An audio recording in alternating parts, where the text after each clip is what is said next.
حكيم زياش بلمسة حكيم عند سفيان مرابط، يرسل الكرة إلى نايف أكرد، إلى حكيم زياش الذي يأتي إلى عمق الملعب. حكيم بتصويبة قوية، الله الله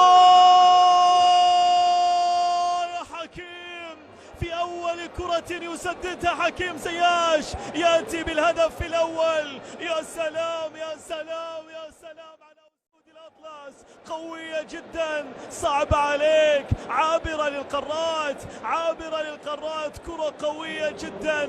بإذن الله تكون انطلاقة المنتخب المغربي لقارة أمريكا من خلال هذه الكرة وهذه البداية القوية. يا سلام يا سلام يا سلام، حكيم زياش الذي أتى لوسط الميدان ليسجل من خلال الكرة والقذيفة القوية التي كانت من خارج. انطلاقة لحكيم، ما زالت الكرة معه بلمسة جميلة، الكرة تأتي عند بلال بلمسة لحكيم، الانطلاقة لصالح المنتخب المغربي. يا سلام يا حكيم، جميلة، هي خطيرة، هي خطيرة، هي خطيرة للجول، هي خطيرة للجول.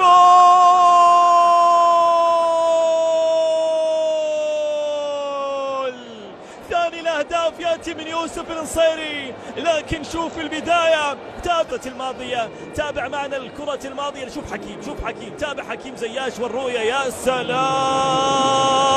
على التمريرة يا زياش واللمسة ليوسف النصيري. كانت الكرة والعرضية من بلال، لكن البداية الصناعة تكتب لحكيم زياش، التمريرة الأهم تكتب لحكيم، التمريرة الأمثل والرؤية الذكية لحكيم زياش. بعدها يسجل يوسف النصيري بمساعدة المدافع التنزاني.